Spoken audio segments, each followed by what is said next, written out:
What's going on, guys? Welcome back to another banger second channel video. Apologies for not being active as much as I should have been. I moved. I know you guys have noticed a change in scenery. I'm now in Austin, Texas. Just got this sick crib. So today we're going to talk about how you can make $50K a month by organically dropshipping or just regular dropshipping saturated products. So product saturation is fake. Now, in order to basically talk about product saturation, we have to all collectively agree on a term of what saturation and a definition of what saturation is. So saturation is a point where a market's demand for a product is fully absorbed. So adding more supply no longer increases sales, forcing brands or companies to innovate or diversify to grow. So let me put this into perspective, right? Here you have three ponds. You have three ponds and you have people trying to fish in the pond to catch fish. Now, the guys fishing are dropshippers, like you watching this video. You clicked on this video because you're a dropshipper. If you're not a dropshipper and you clicked on this video, I don't know what you're doing with your life. Probably should get a better YouTube recommendation list. But there's three ponds. Now, who do you think would be the smartest out of these three groups, right? Would it be Mr. Solo guy here? And a lot of people, for face value, top of iceberg, they might take it as he's the smartest guy. He's the smartest guy because you just want to look at it as, oh, he's no competition. So he came to this pond when nobody was here and he's going to catch all the fish and he's going to keep it all to himself. Now you're going to have these three guys or five guys on a boat and, you know, you're like, well, there's a little bit more competition here. I might not want to, you know, go in here. It's not the worst. But then you have these guys here, which clearly there's a lot of fish, but there's also a lot of people trying to get the fish. So at the end of the day, everyone's just kind of biting for scraps. So to basically answer your question, who is the smartest out of these three pictures? It's going to be these guys in the middle. And I'm going to explain why after I take my Zen out. So let me explain to you why this guy's a fucking retard, okay? So this guy came to this pond when there was no fish, when there was nobody fishing in this pond. Nobody was fishing in this pond at all. But he decided to come here and say, hey, there's nobody fishing in this pond, so clearly it's an evergreen niche. It's a blue ocean. If somebody tells you that it's blue ocean, or if you even use the term blue ocean, then you're either getting scammed or you're a fucking retard, to be quite frank. There's no such thing as a blue ocean. There's no such thing as completely unsaturated anything. Now, the reason why is because if you were to look at this guy, this guy came to the pond when there was nobody fishing in this pond.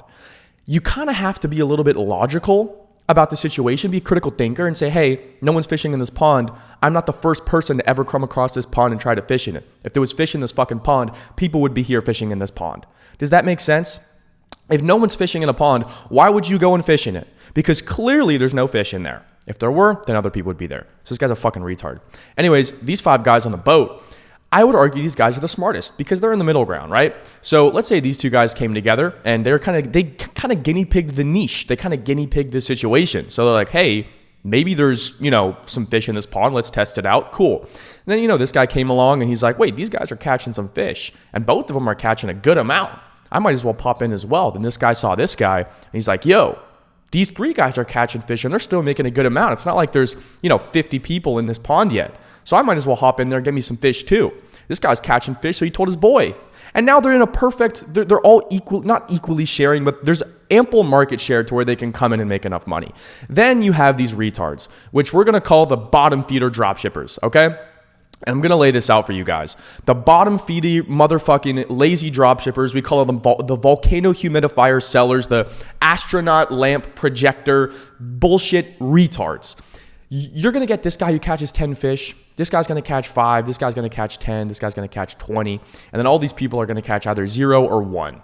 Sure, there's a little bit of fish. There's a good amount of fish. But with so many people fishing in it, then that's real. This is what real saturation looks like. Everyone knows there's fish in the pond. One guy came along and made money. It's kind of like the gold rush analogy, if that makes sense. So basically what I mean by the bottom feeders of dropshippers, you guys understand the top, like the 1% of dropshippers make 99% of the money. To put that into perspective, 99% of the top dropshippers, all right, I apologize. Top 1% of dropshippers make 99% of the money. So let's say you're a fish, right? You're a little goldfish and you're just a beautiful, like, snack that smiles back motherfucker, right? So these people are feeding food, little fish pellets at the top, and then you're one of these ugly ass, like, you see what I'm talking about, like those ugly ass bottom feeder fish, I don't know, but you're sad and you're a loser. And this goldfish is obviously smart and he's intelligent. He's going to swim to the top and he's going to get the fresh food.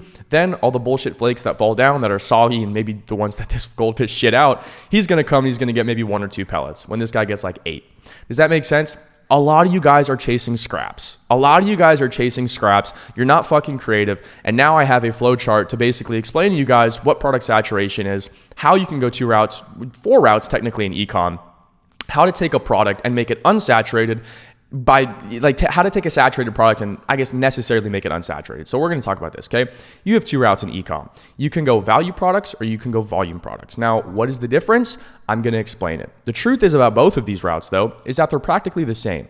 Now I'm going to explain what I mean by that, okay? Let's say you have a product and you're selling it. Let's say you want to make $10,000 with a product, okay? Your goal is $10,000 a month. In order to hit 10K a month with a volume product and value product, so let's just going to say value and let's just say volume. So your value product is going to have to be priced at, let's say $100. It's obviously going to be more high ticket and it's going to be more niched. So your videos aren't going to go as viral, but the volume product is going to be priced at 10. So let's just say $10. You have to get 10 units sold. So let's say 10 times to get to equate to one sale of the value product. Now, the thing is about a volume product is that the reason why I say they're the exact same is because it's going to be much easier to get views. You're playing a volume game. Does that make sense? It's going to be much easier to get views with a volume product more than a value product. But like I said, if you could find the middle ground between a value and a volume product, a mass marketed product that solves a problem which provides value. In order to make money, you need to solve problems. Money is made when pain is alleviated, and pain is alleviated when problems are solved. I'm sure you've heard that multiple times. Elon Musk quote, your income is capped in accordance to the complexity of problems that you can solve. Okay, so you can have a value product or a volume product. I always push the middle ground, but I've sold Tralalero, Tralala plushies. That's not a value product at all. It's a volume product, and we converted terribly per million views on organic, but we still made a lot of money because it was so intrinsically viral. Does that make sense? It wasn't a value product. You're going to get way more higher, like triple, quadruple, septuple, octuple the conversion rate if you're selling a value product, and you could charge more. You can crack higher margins, but they are the same because if you have a more niche product, then it would be considered more valuable because you're solving a specific problem. And we're going to talk about that right now. So basically what I mean by a perfect middle ground of a value and volume product is, for example, this is something that was like 2024 springtime. Insane. I've never seen a product convert more per million than this. It was like a $6,000 or $7,000 per million. And this is kind of what it looked like. It was essentially it was very cheap looking, but it was essentially you just put your football cleats or your soccer cleats, depending on where you're from, whatever you want to call it. Oh my God, bear with my drawings. So these are your cleats, okay? And you just put it on like these two little tips, and it would dry them out from the sweat and also completely erase, it would clean them and it would erase the smell. So it was a value product. This product provided a lot of value. That means you could charge more money for it. You could charge $70, $80 for this product, but not to mention it was a volume product. It was intrinsically viral. You can make a lot of creatives. Now, what I'm going to be talking about is the two routes, and this next section is how to actually take a saturated product and run it. People were running this like crazy in the football niche, American football niche, okay? So NFL fans, football cleats, baseballers, especially. This product in early 2024, late 2023 was, I would argue most people would look at that product and say it's, quote, saturated because so many people are running that. So many people are just cleaning up with this product. And you look at that and say, hey, it's a saturated product.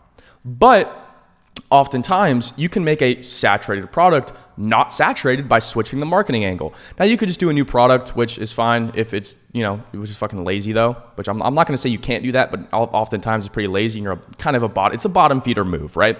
But if you switch the marketing angle, you're going to be able to get a new market entirely or a new niche. Now, you had, let's say, the baseball guys that was rinsed out, that was arguably saturated or pretty not much market share for you. You could have the American football niche, which was pretty saturated. Obviously, like I said, same with baseball, not much market share. But you switch this to soccer players or footballers. You switch this to the soccer niche, which nobody was running at the time. You are able to go, first off, just because you have a niche, like just because you're selling a product in a niche doesn't mean your product is going to convert. A lot of people are thinking, oh, just because I sell a soccer product, let's say, oh, I want to sell Ronaldo posters. Who's going to buy a Ronaldo poster? And people are making marketing. A lot of organic dropshippers market to like themselves, but they wouldn't buy their products. If you're making videos and you're posting creatives on TikTok and you're trying to make these videos for, let's say you're selling a Ronaldo poster, no kid over the age of 13 or 14 wants a Ronaldo poster, not to mention no kid under the age of 14, 15 has a credit card to hop on your site and buy. So a lot of people kind of make that super, like there's a big discrepancy and people don't even think critically when it comes to that. Okay, you're selling a product for young kids and you want to make money. It's in a passionate niche, but these kids don't have credit cards. These kids don't have card and cash on hand to spend on your website. You need to market it towards the adults that are going to be buying it for their children. Does that make sense? And people don't think critically. For some reason, they don't understand that. But if you switch to a new niche, all right, let me clarify. Just because you have a passionate niche doesn't mean you have a passionate audience. That doesn't mean people are going to convert. If you sell a soccer product, don't think, oh, my niche is passionate. I could sell, soccer fans are passionate. I could sell jerseys. I could sell anything in the soccer niche and I'm going to make money. That's not the case and you're stupid. It's okay to be stupid because everybody learns, but how long you're stupid for, henceforth watching my videos, how long you're stupid for is dependent on you. So by switching the marketing angle, you're going to get a new niche, which basically grants you higher prices, which grants you higher margins. You're going to get more market share, and I put this twice, so I apologize. But you're going to get way more market share. So we took this, quote, saturated product that was in the baseball niche, the American football niche. We switched it to the soccer niche, which is arguably triple times more passionate than baseball and football. Creators in Germany, UK, France, which is arguably more passionate than American soccer fans. And we were able to clean up $6,000 or $7,000. Sorry, I'm sorry, guys. I'm so brain rot. If I can make money, bro, you guys can too. There's no way. But we were able to clean up a lot more because we switched the marketing angle. We switched the niche, right? Like Zins, for example. I literally had a Zin in. You can market Zins for entrepreneurs. You can market Zins for, let's say, people that are trying to quit smoking. You can market Zins for people that are trying to quit vaping. There's two different niches in there. People trying to quit smoking, people trying to quit vaping. That's different markets. You see what I'm saying? And they're both very massive. You can also market Zins for very specific. You can, like, the more specific you are with your marketing and your angles and your narratives in your marketing, you can basically charge more prices. The more specific a niche is, the more money you're going to be able to make. The more higher prices you're able to charge, the higher margins you're able to crack. Does that make sense? If you were to sell Zins for hunters that are, trying to lock in and really be dialed when they're out hunting in the forest or whatever, yeah, your aim is going to be 10 times better when you're trying to shoot a deer on the heart. You see what I'm saying? And hunters are passionate. They're going to buy that shit. Same. I talked about this in another video. I don't have my machete on me, but I whipped, best believe me, I'm in Texas now, so I'll get a fucking gun. But I used to have a machete. I'd pull out the machete. You can market that as a self-defense, a hunting knife, a camping knife. There's a million different ways you can do it. So I feel like the whole term saturation is pretty overused. The term saturation is saturated, okay? It's super fucking stupid. A lot of people cop out and say, it's saturated, or because they're stupid and they don't want to actually put in the effort. You are literally 1% away. All you have to do is just be better. Don't do what 99% of dropshippers do, because 99% of dropshippers are broke retards. If you do what you put in 1% extra than all these bottom feeder idiots, you're going to make top 1% dropshipper money. We're talking $50K a month. Okay? So stop being an idiot. Stop using the saturation cop out. Stop being a bottom feeder. If you enjoyed this video, drop a subscribe. I hope you guys are enjoying the new background. Very on brand, some might say. But follow my Instagram at RealSmithReese. Check out the main channel, just Smith Reese on YouTube. We're gonna drop a vlog, and I think I just dropped one. If by the time I'm recording this video lines up, if you want to work one-on-one with me, get 10K a month guaranteed in contract. If you don't make money, I'm legally obligated to give you your money back. It's in contract. Not only am I in contract, you're in contract too. There's gonna be a top link in the description. You could check that out. Watch the video. It literally covers everything as well as the guarantee. We've had one dispute in the history of running the program. Nobody has ever refunded. The only guy that ever decided to get his money back was, which we gave him his money back, was literally just a guy who got scared after he bought it. So yeah, if you want to work one-on-one with me, hit 10K a month guaranteed. Click the first link in the description. Thanks so much for watching the video. I appreciate your time. Hope I was able to give you value. Comment any organic questions you have, and I'll try my best to get back to them and reply to them in depth. Just make sure you give me enough information. And take care. I'll see you guys in the next video. Stay blessed.